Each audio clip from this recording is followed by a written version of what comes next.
Bienvenidos a La Hora del Museo, el podcast del Museo Histórico Nacional. Identidad, cultura, patrimonio y más. Soy Rocío Muñoz y te invito a un encuentro diario con la historia y sus protagonistas.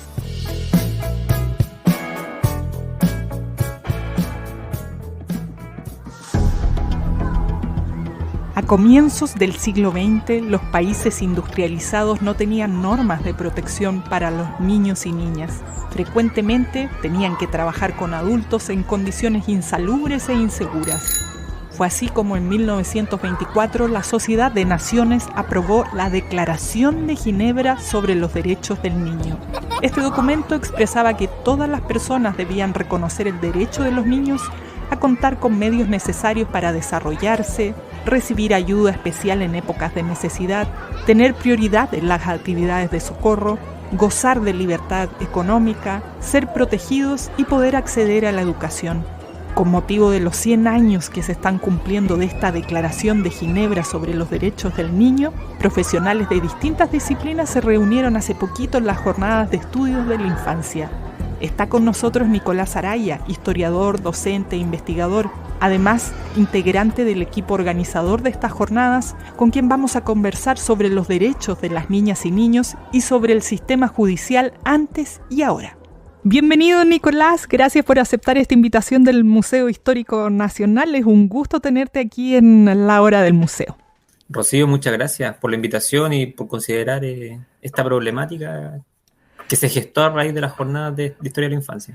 Eso te iba a decir, te iba a proponer que partiéramos por ahí haciendo como una línea cronológica. Hace algunas semanas, hace poquito tiempo, se reunieron los historiadores que estudian las infancias en estas jornadas de infancia. Cuéntanos un poco, para los que no somos del mundo académico de las historias, de qué se tratan las jornadas y en el fondo se unen los historiadores para conversar de sus investigaciones.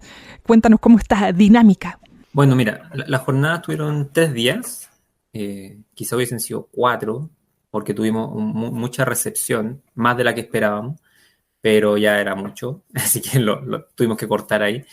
Y no es solo de los historiadores. Importante eso.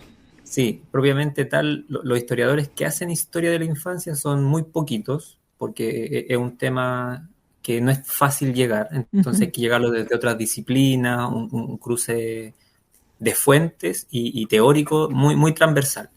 Entonces, el año pasado, por ahí por julio, agosto, pensamos esta jornada y dado las circunstancias dijimos, bueno, los que trabajamos en infancia somos 5, 10, 12 máximo por ahí en la historia y podríamos armar algo, pero ampliemos un poco la conversación e invitemos a quienes están trabajando en infancia de distintas aristas. Entonces, las jornadas que tuvimos hace un par de semanas atrás fue desde la psicología, la educación, la psicopedagogía, desde el derecho, desde la historia entrándole por la infancia, por la historia jurídica, por la historia del bienestar. Entonces fue un diálogo, en resumen, todavía no nos juntamos para hacer el último balance, pero todos salimos bastante contentos. Logramos mesas muy potentes con temas muy actuales, que se están trabajando con una perspectiva muy actual. Y que nos habla de las carencias que tiene este tema y las carencias que tienen los niños. O sea, al final no es tanto historia, sino que es una problemática. Totalmente, bueno, además muy atingente para nuestros días y si mal no recuerdo fue una de las exposiciones que de alguna manera se asociaba con, no sé, Sename o cómo estos cuidados que recibe la infancia, cómo los protegemos. Así que bueno, son temas que quiero que conversemos hoy, pero antes, Nicolás, quería preguntarte a ti, ¿cómo llegas a interesarte por este tema? Mira, yo parto en la licenciatura estudiando juventudes a principios del siglo XX. Juventud universitaria, una élite muy marginal, y de ahí me interesa un poco la construcción de identidades. Y por distintos quehaceres de la investigación termino en un Fondesit del 2017 más o menos, que habla sobre la infancia vulnerada y se enfoca en el primer juzgado de menores de Santiago, que es el primer tribunal sobre menores de edad, formalmente, con la ley que crea la justicia de menores en 1924. Eso te iba a preguntar, ¿de cuándo estábamos hablando? La ley es del 28, se empieza a ejecutar en el 29, pero es una discusión que viene desde 1912, pasa por el cuarto congreso del niño, cuarto Congreso Panamericano del Niño en 1924, que es en Santiago. Entonces tenemos 12 años de una conversación social, científica y política que se va dando en distintos espacios y termina con la ley. Entonces ahí me inserto yo y empiezo a buscar jóvenes y resulta que la infancia desvalida un amplio espectro que llega hasta los 21 años. Y de ahí yo me empiezo a meter en la infancia. Historiadores que han trabajado infancia desde distintas aristas, está Jorge Rojas, por ejemplo, que ya es un clásico con sus investigaciones. Claro, que nos ha acompañado aquí hace varios años ya en este espacio. Está el abogado Miguel Silerio, que de los 90, y él hoy día creo que todavía está vinculado al Instituto Interamericano del Niño. Está el antropólogo Oscar Aguilera, que también trabaja juventudes y la oposición durante el siglo XX. Y hoy día hay una renovación por decirlo de alguna manera, en los equipos que están trabajando. Entonces, hoy Javiera Errázuriz, que está vinculada a la infancia, Solén Bergot, que también está vinculada a la jornada, están trabajando en un Fondesit sobre infancia vulnerable. Eso es respecto a la historia.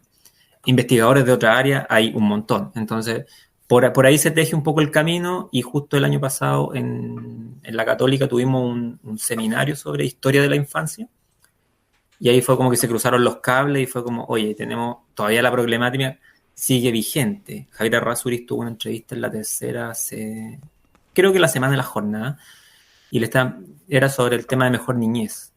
Y ella es muy clara y una opinión compartida por varios de que mejor niñez, el Sename, las políticas de la infancia de los 60, de los 40, de los 20, tienen el mismo problema. Carencia, falta de fiscalización y recursos. Claro, han pasado casi 100 años y seguimos enfrentando los mismos problemas.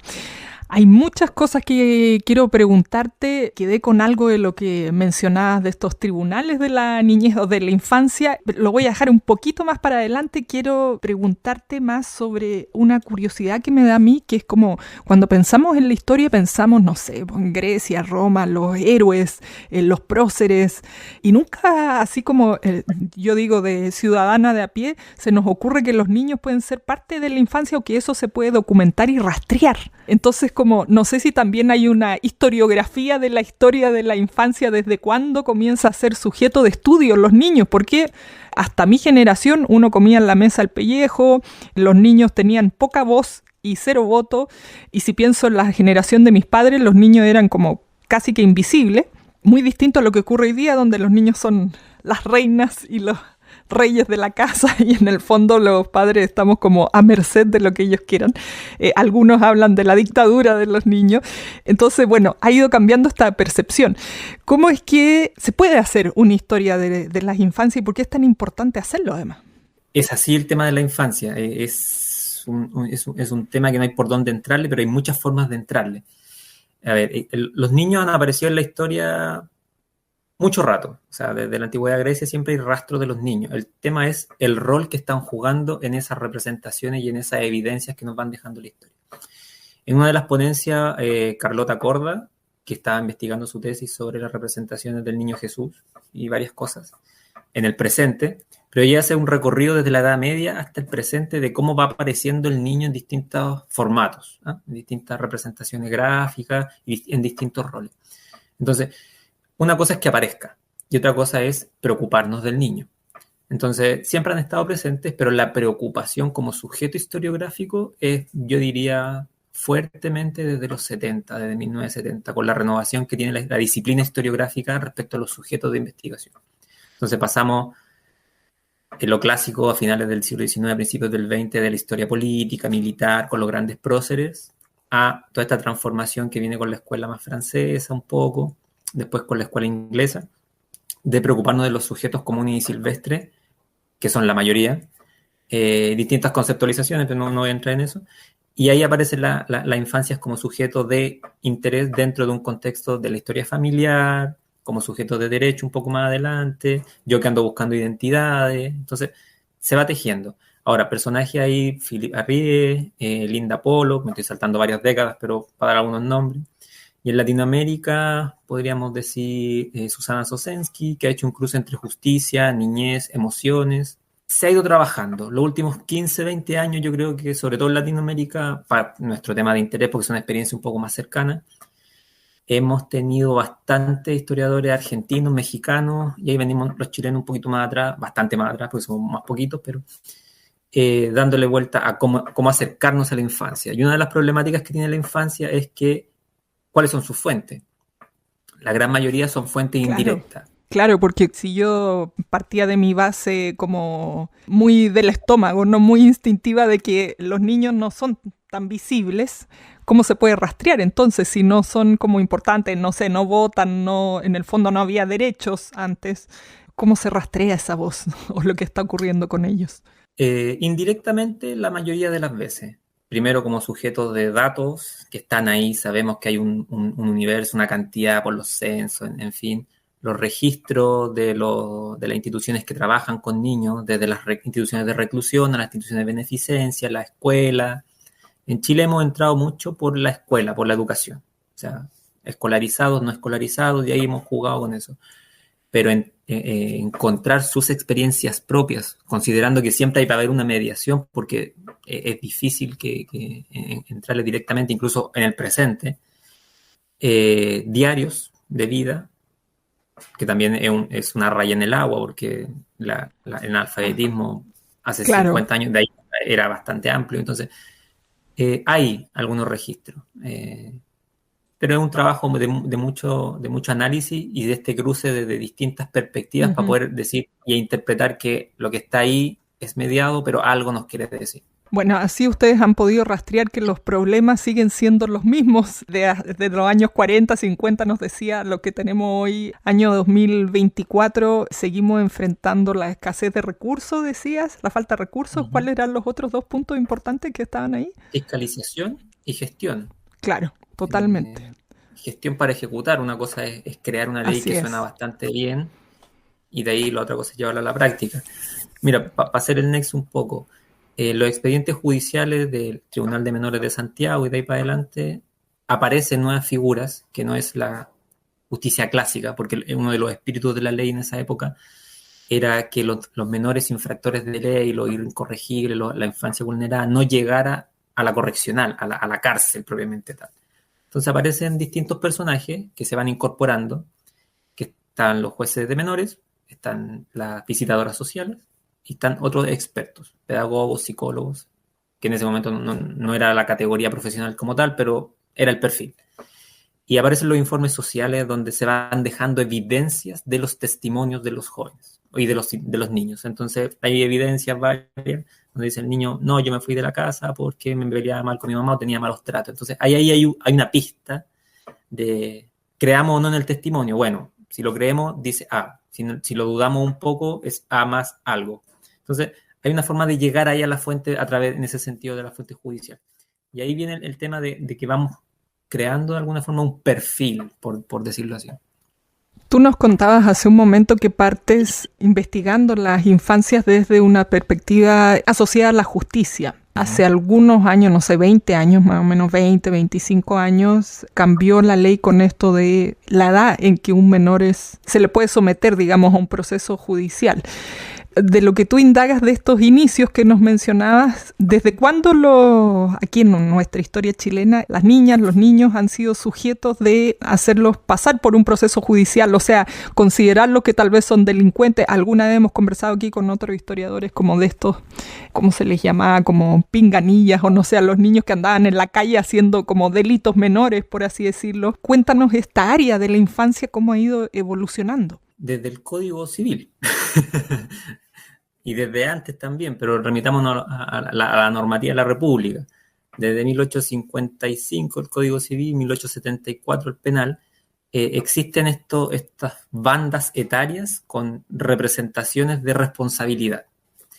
Estamos hablando de que desde los 13 años una chica se puede casar y desde los 14 o 15 es responsable de algunos delitos bajo ciertas interpretaciones que quedan en manos del juez.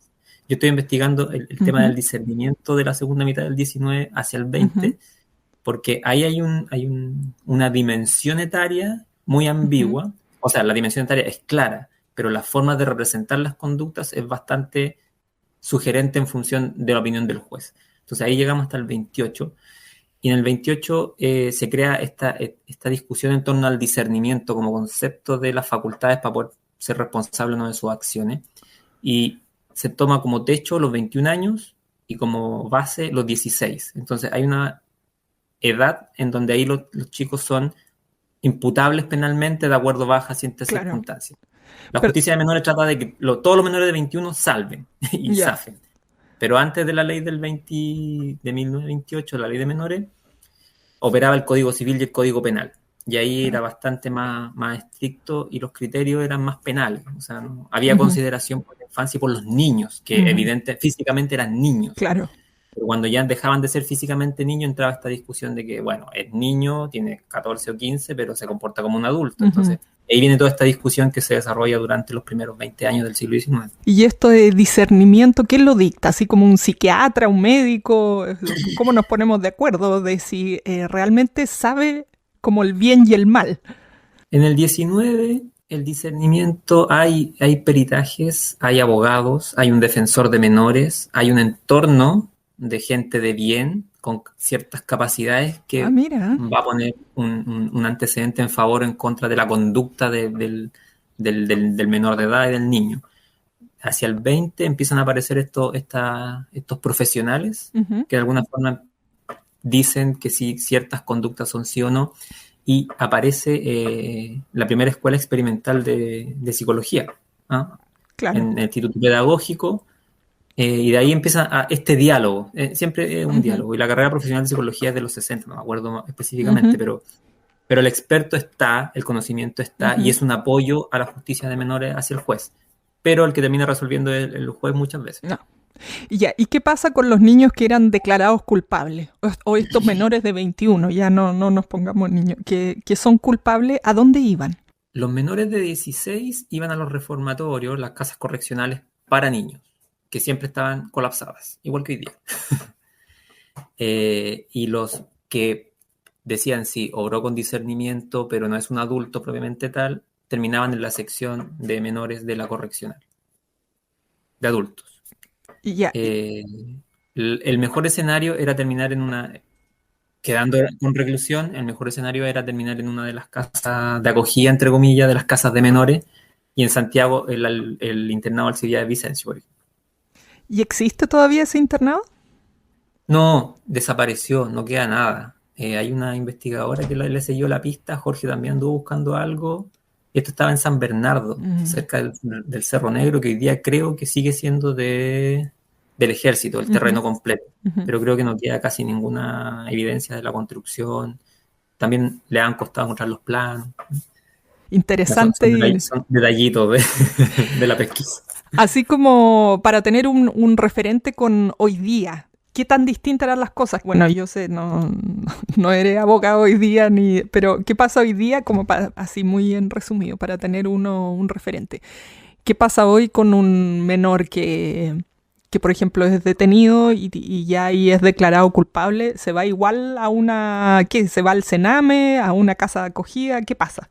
No, hoy día la institución desde los 70 en adelante es básicamente la misma dinámica. O sea, si es menor de edad, dependiente de cuál sea la edad, en este caso estamos operando con 18 años, se va a las instituciones del Sename, hoy día sería Mejor Niñez, que es una mezcla entre público-privado, mucho privado. Yo no tengo problema en que sea privado, no es una discusión del rótulo de quién está a cargo de la organización, si el tema es cómo opera la fiscalización y cómo opera el traspaso de recursos. Entonces terminan ahí. Y ahí está el problema, porque los profesionales en general tienen problemas con los chicos, se perpetúan hechos de violencia.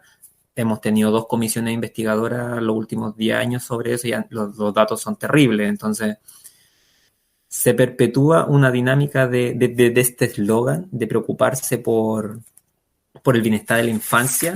Se hacen unas discusiones enormes en torno a la legislación, se cambian las formas de trabajarlo, pero a la hora de la práctica, en el día a día, en el encierro del día a día, los chicos viven 6, 8 chicos en una habitación, la fiscalización del trato no existe, hay abusos de todo tipo, los regímenes de encierro o de libertad tampoco son son acordes a su entorno inmediato. Entonces, de repente, entre la violencia de la casa y la violencia del cename, es como elegir el peor escenario. Entonces, Claro. no cambiamos mucho, creo yo.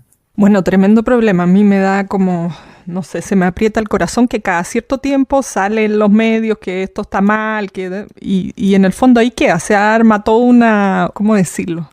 Como una nube de polvo en torno a eso, pero seguimos la misma. Y además que no tiene mucha diferencia por lo que tú nos estás contando de lo que ocurría hace décadas.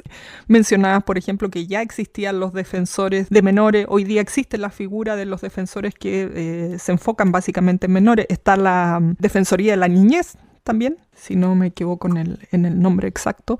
Se han creado instituciones y más instituciones, pero los problemas de base siguen ahí, que los acabas de mencionar, que son terribles porque no se ve un futuro mejor y no se ve tampoco ningún tipo de rehabilitación o de oportunidades que logren sacar a los niños de ahí. Mira, te hago un paralelo muy simple. El defensor de menores existe desde el siglo XIX y acude en defensa de los menores de edad, de la infancia desvalida que lo requiera. Se replica la figura del juez de menores, que también va en beneficio de los muchachos, y se replica en la Defensoría de la Niñez, pero cualquiera que pase por esas instancias termina siendo instrumentalizado en función de las necesidades de la normativa, no del sujeto. ¿Cachai? Entonces, me ha tocado, por suerte, encontrar la evidencia de donde los menores reclaman sus propias necesidades, y eso va en contra un poco de la forma en que el mundo adulto entiende la forma de resolverlo. Entonces, nunca se ha escuchado al momento de resolverlo. En la discusión, sí, los niños quieren esto y la cuestión es que aquí y allá, pero al momento de resolverlo no son considerados. Eso es injusticia. Ahora, en educación, en psicología, hay otros escenarios que son un poco más positivos, que fue una de las cosas que discutimos en la jornada. Como que así para que nos dejes con un poco de esperanza y no veamos todo tan negro. A ver, claro, hay un equipo de investigadoras de la Universidad Austral, la de Valdivia, que también con la Universidad de San Sebastián, pero son de la zona de por allá, y nos contaban cómo ellos están trabajando la inclusión intercultural a través de mecanismos de enseñanza, desde los territorios. Entonces, hay trabajos bastante propositivos en cómo considerar las necesidades de los estudiantes, y ellos han hecho bastantes estudios para generar recursos educativos que no vengan de la institucionalidad central, sino que sean generados en forma desde las representaciones de los mismos estudiantes. Uh-huh. No sé, un mapa de Chile, por ejemplo. Todos conocemos el típico mapa de Chile que se genera Claro. en Chile. Entonces ellos están repensando eso. Entonces, ¿cómo podríamos generar un mapa de Chile de estas comunidades interculturales Uh-huh. y desde su representación? Entonces, ahí el mapa es completamente distinto. Entonces, ahí hay cosas muy propositivas, y eso nos ayuda también a los historiadores a repensar en cómo enfocar nuestra aproximación. Bueno, qué interesante. Yo me quedo con mucha reflexión porque, como digo, a veces pensamos que los niños después crecen y se les olvida todo. No es así, es una edad que va a determinar todo lo que va a ocurrir después, y no, a pesar de todo esto, no le seguimos dando la importancia que merece. Tenemos una diserción escolar hoy día enorme, que no sé si está bien documentada, pero... Bueno, tú mencionabas antes, había, por ejemplo, analfabetismo, pero hoy día que están todos los medios, aún así los chicos no terminan el colegio, y eso ya los pone en ciertas zonas más vulnerables, por así decirlo, porque ya les limita un poco el campo. Hay mucho que quiero conversar el día de hoy contigo a propósito de, por ejemplo, una fecha que ustedes mencionaban también, parte dentro de estas jornadas de estudios de la infancia, que tiene que ver con los 100 años de la Declaración de Ginebra sobre los derechos del niño. Y quería que habláramos de eso, de este concepto de que los niños también son sujetos de derechos. Se cumplen 100 años, pero yo no sé si esa declaración, listo, a partir de hoy empieza a mirarse desde otra manera a los niños, o qué es lo que va pasando. Me imagino que toma tiempo también. ¿Cómo ha ido evolucionando eso? Te hago solo un paralelo para entrar directamente a lo de Ginebra. La consideración de los afrodescendientes. Son Claro adultos que sí. que trabajan con la sociedad adulto permanentemente y son parte del engranaje productivo, y ha tomado mucho tiempo sacarse el velo de la segregación. Imagínate con alguien que no existe, que está ahí. Entonces... Claro. La consideración de los niños viene desde finales del 18, como problema educativo, como problema laboral, como problema de salud pública. Se hace evidente durante el 19 y por eso llegamos a finales del 19, sobre todo entre Europa y Estados Unidos, en qué hacer con este universo de personas que están ahí. Tiene que ver con las transformaciones culturales, política, económica, el Estado-nación que se va consolidando, esta cultura liberal burguesa que crea un espacio en la educación, por ejemplo, y nos enfrentamos a las problemáticas laborales. Entonces, va en toda esa conversación va el qué hacemos con los niños. Entonces, los niños tienen que estar en la escuela, formándose como ciudadanos. Primera motivación de José Miguel Carrera cuando funda la República. Escuelas para Chile para tener ciudadanos.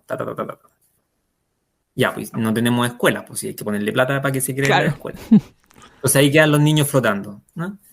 Y ahí vienen las problemáticas, pues. O sea, el cuidado, el respeto. Entonces hay antecedentes de un buen rato, pero para llegar a Ginebra tiene que ver con la discusión de la pobreza, la cuestión social y la sanidad pública.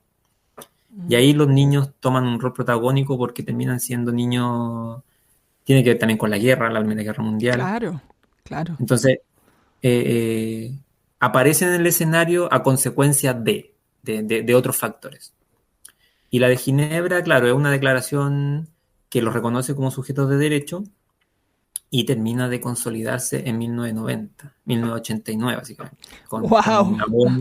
Entonces, hay toda una conversación que se va tejiendo y se va reafirmando, se van haciendo mejoras, que tiene varios hitos. Lo anoté porque no soy muy bueno para las fechas, pero en 1946 la ONU toma Ginebra, dice perfecto, nosotros como organización nos adherimos a esa declaración, Después pasa el 59 con otro proceso más de discusión donde se hacen algunas modificaciones, pero siempre en la misma línea, mejorar sus condiciones. Y de ahí llegamos al 89.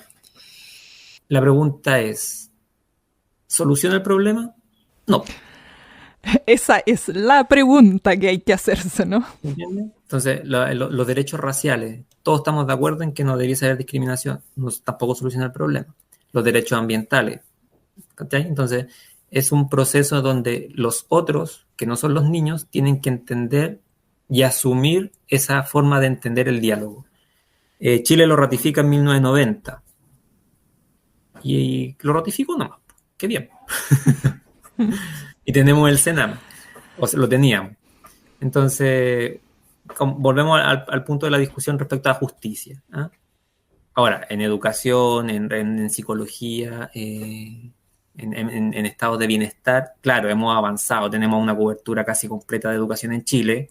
Ya, los colegios se llueven, pero hay colegios por lo menos. Claro. Ya hemos avanzado algo. Entonces, va ahí, es una conversación permanente. Ahora, el tema laboral, por ejemplo. Eso quería hablar también, el trabajo infantil. El trabajo infantil. Es una discusión que no termina de cerrarse porque tú dices, los niños deberían trabajar. ¿Y por qué no? Si ayudan a la familia, por ejemplo. Entonces, ya solo con esas dos perspectivas quedáis ahí en jaque y decir, entonces, no puede ser tan categórico que se prohíba el trabajo infantil. Ahora, distinto es trabajar en Santiago un fin de semana ayudando a la mamá en el bazar, por ejemplo. Claro. Muy común en Chile, a trabajar en una mina extrayendo cobalto en el Congo, donde no te pagan nada y si no trabajas te matan. Entonces, claro, ahí hay distintos escenarios. Entonces, como te digo, es una discusión permanente de diálogo entre distintas culturas, distintos estados de desarrollo de cada país y dentro de cada país también. O sea, los niños de Chiloé quizás funcionan de otra lógica a los niños del altiplano en la primera región. Claro, o que un niño de ciudad tienen otras sabidurías. ¿Qué hay, y te lo pregunto de manera general también, como de lo que se haya conversado en las jornadas, qué hay de la salud, por ejemplo? Porque me imagino que muchos de los datos que ustedes trabajan, los historiadores, los sacan de, no sé, de los censos, de las tablas de mortalidad, de las enfermedades. Los niños, como están creciendo, son sujetos de agarrarse muchas enfermedades porque es parte de fortalecer el sistema, ¿no? Pero imagino que en Chile habrá habido un periodo donde morían muchos niños. Hoy día, afortunadamente, no es así. ¿Pero qué hay de esa área, por ejemplo? Mira, respecto a la salud, aquí la experta en historia es Soledad Zárate. No sé si alguna vez ha ido al programa. Ella hace no estudia infancia, ella estudia política de salud pública y Salud, mujeres, pero los niños están presentes porque van claro. de la mano con las mujeres y las problemáticas. Las carencias de habitabilidad en Chile de finales del 19, principio del 20, la falta de recursos y de políticas públicas respecto a la sanidad eran evidentes. O sea, Ujú. no tenemos el mal récord de ser uno de los países con una tasa altísima de mortalidad en esos 20 años, 30 años. Wow. Eh, no hay nada de que orgullecerse. Lo mejoramos. Hoy día Mm, somos top también, pero con los mejores índices. No tuvimos en la jornada sobre esa discusión, mm. sobre salud propiamente tal, porque si bien es un tema más historiográfico, más Ujú. que presente, Claro, no nos llegaron tantas, porque quizás no es un tema que se esté trabajando o se esté renovando. claro, hoy, Hay- claro, porque hay- no está sobre la palestra. Sí, todo esto que nos claro. has comentado de que tiene que ver más con el tema de La pandemia judicial. dejó claro que nuestro sistema tiene falencias, obviamente, pero nuestro sistema de salud Ujú. tiene la expertise de poder generar soluciones rápido. Por ejemplo, el tema de la influenza. O sea, de la pandemia era una cuestión súper focalizada y optativa, y resulta que de la pandemia aprendimos que las dinámicas de compra y de generación de vacunas rápido funciona para el Estado nuestro, no para otros países. Y ahora hace un par de meses dijeron que la influencia iba a estar disponible gratis para todos. ¿Cachai? Y así con el nuevo set de vacunas que se están desarrollando, por ejemplo. Mm. Y de ahí tenemos las coberturas de jardines, de colegios, de protección a través de la educación con el sistema de salud primario, por ejemplo. Entonces, ahí hay un diálogo que se ha ido consolidando bastante bien y yo converso con muchos profesores que trabajan en esa dimensión con sectores vulnerables y al chico lo atrapan por distintos actores, lo tienen como cubierto. Entonces, no tuvimos experiencia en ese sentido, es un tema de conversación porque tiene que ver con políticas públicas, con generar Claro. datos, recursos, pero hoy día tenemos un presente mejor, mucho Mm. mejor que hace 70 años atrás. Claro que sí. Volviendo al tema de la justicia, ¿qué pasa con los delitos en sí? Hoy día lamentablemente vemos que muchas bandas, por ejemplo, ocupan menores porque son inimputables. Entonces mandan a los menores de 14, o, si es que no me equivoco que esa sea la edad tope, o menores de 16, a cometer delitos o a meterlos en las bandas porque finalmente a ellos no les va a pasar nada. Van como mandados por los adultos. ¿Qué pasa con las épocas que tú has investigado? Me refiero a los delitos que cometen los menores, ¿han sido los mismos? ¿Ha ido variando? ¿Qué hay respecto a eso? La mayoría, a ver, esto es parcial en función a las fuentes que nosotros vamos encontrando. El presente tiene la ventaja de que puede ver más o menos un panorama más amplio que el que va dejando en evidencia.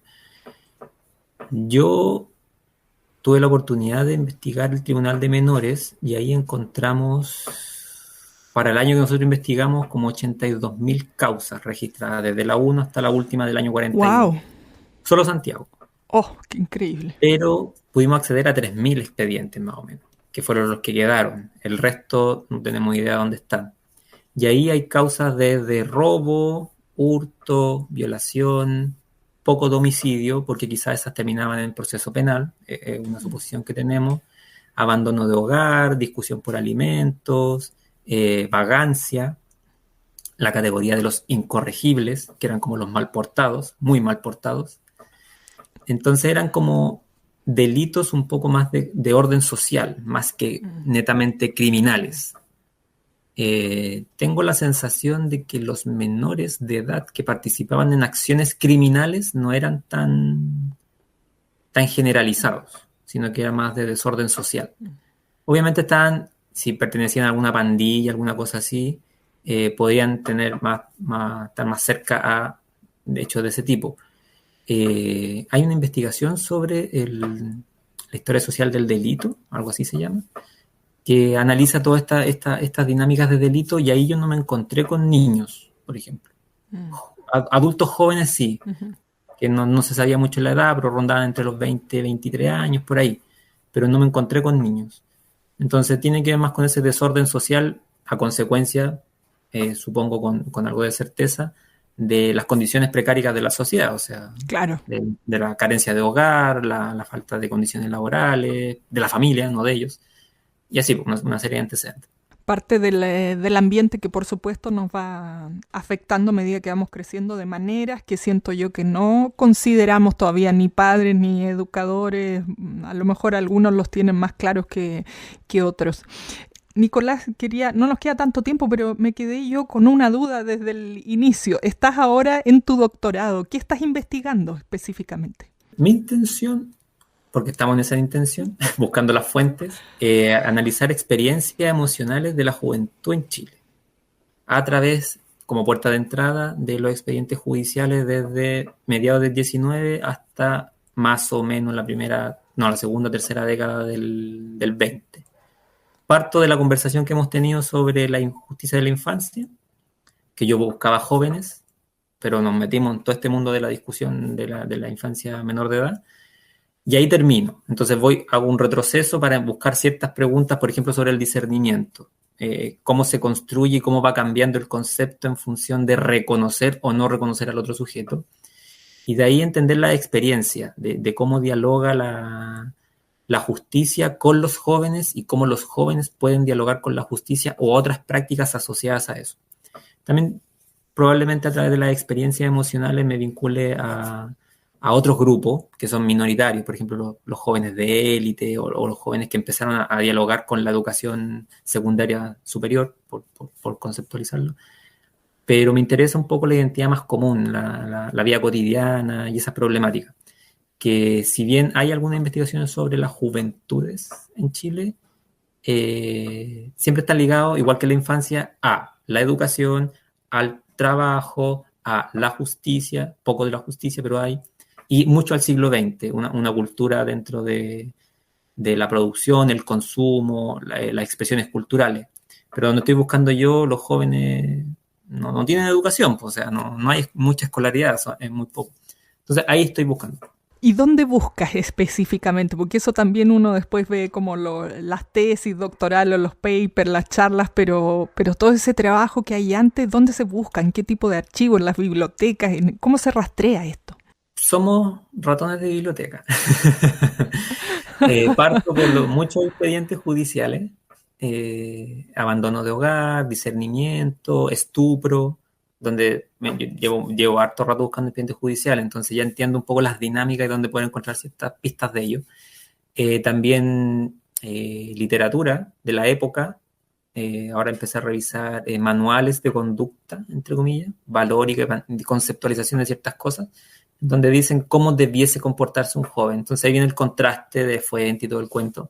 Tengo visto también para el próximo año, si es que se puede, archivos regionales. Y ahí a la vida, lo que encontremos, fotos, cartas, registros de algún tipo. En este sentido, buscar a los jóvenes y a la infancia es con lo que encuentres. Donde hay una pista, terminamos construyendo un perfil. Vamos tejiendo ahí un poco con lo que tengamos y hasta donde nos ayuden la fuente, básicamente. O sea, mi intención es poder crear este perfil de la juventud más social o más cotidiana, pero en función de lo que puedan entregar los documentos que tengamos nomás, disponibles en Chile. Qué interesante y qué entretenido, porque me imagino este perfil o esta ficha, por así decirlo, compararla con los jóvenes de hoy o los niños de hoy, en esto que siempre estamos criticando los mayores o mayores que yo, de que mucho videojuego, mucha pantalla, que ya los niños como que no salen a jugar a la calle. Sería bueno poder mirar, sobre todo tú que estás indagando esta parte como más, ¿cómo decirlo?, como intangible, como más lo que había en la cabeza de esos jóvenes. Y a mí lo que me encanta de la historia es que muchas veces esto de creernos que somos los inventores del agua tibia o que somos los primeros, resulta que no es así. Resulta que los problemas han sido muchas veces los mismos a pesar de que pasan muchos años, que también la autopercepción puede ser bastante similar a la de un joven de hoy día. Pero bueno, eso ya es adelantarme a tu investigación, pero ahí esperamos cuando ya la hayas terminado también que la vengas a compartir aquí al programa para poder conocer ese perfil de los jóvenes de antaño. Yo quería, antes de terminar, dejarte ahí una duda, una pregunta, o más que una pregunta, estirar ahí la línea de la conversación. ¿Qué pasa con esta jornada o con estas investigaciones que ustedes hacen, que a mí me encantaría que llegaran a manos de los que toman las decisiones o los que hacen las cosas? ¿Hay algún interés? ¿Se consideran estas cosas para hacer nuevas políticas respecto a las infancias? Pucha, mira, a mí me gustaría que hicieran eco y tuvieran capacidad de concretarse. El Congreso en general tiene una biblioteca y un equipo ahí que siempre está entregando material, investigación y poniendo a disposición conocimientos, datos, pero no he analizado en profundidad la discusión política sobre este tema, pero dado los hechos, creo que no es muy distinta a la que yo investigué, en donde había muchos discursos muy aterrizados, muy vinculados a las necesidades, pero al final terminaban peleando por cuánta plata más o cuánta plata menos y a quién ponían como director de cuál espacio. Entonces, claro. Me gustaría que la Defensoría de la Niñez tuviera más protagonismo, pero también una institución pública acotada a lo que dice su reglamento. Claro. El mundo académico hace su trabajo, se vincula, esperemos poder vincularnos más entre distintas disciplinas, que una de las conclusiones tácitas que quedó desde la jornada. Pero si no hay voluntad política de dejar de poner otros objetivos por delante del interés superior del niño. Bueno, el interés superior del niño no puede tener 100 niños en la lista de espera hoy de mejor niñez. Es así de simple. O sea, ¿qué estamos esperando? O sea, Javiera lo dice en la entrevista y ella resumió en ese sentido muchas cosas que yo mismo también comparto. Que un juez hoy, hace 100 años atrás, le quite la custodia a su familia es porque el entorno familiar es por lo menos complejo. Claro. Y que decide internarlo no es una decisión menor, es una decisión bastante crítica. Y hoy día están en lista de espera. Que exista solo un niño en lista de espera en esa ambigüedad de qué hacer con su día a día es terrible. Atro. Entonces ahí el nexo tendríamos que, no sé, cambiar el Congreso por un consejo académico. Qué lindo sería eso. Bueno, ocurrió alguna vez en la historia, ¿no? Claro. Pero los parlamentarios tienen una misión y de repente se diluye, no sé por qué razones. Entonces, el Congreso tiene su equipo, el gobierno también tiene su equipo y la academia tiene otro equipo. Entonces, ahí falta voluntad para que eso se cuaje, ¿no? Sí, bueno, sería ideal que se extiendan estos nexos y que todas estas investigaciones y este tremendo trabajo que ustedes hacen llegue allá para que se tomen decisiones con información y con información tan buena como la que ustedes trabajan. Nicolás, te quiero agradecer mucho por esta conversación aquí en La Hora del Museo. Gracias por aceptar esta invitación del Museo Histórico Nacional que da vida a este espacio en el que pretendemos llevar la educación, la cultura a todos los rincones del mundo ahora a través de Spotify. Así que muy agradecida de que hayas conversado con nosotros aquí. No, a usted, a todo el equipo por la invitación. Entendemos que tiene una agenda bastante apretada también. Y nada, dejarlo invitado, si es que lo logramos concretar para el 29 de noviembre, que vamos a hacer una mini jornada de la infancia, pero con otros temas que son más presentes, con dinámicas interdisciplinarias y desde los márgenes, por decirlo así. Así que le informaremos cuando tengamos el programa para que nos ayuden ahí un poco con la difusión.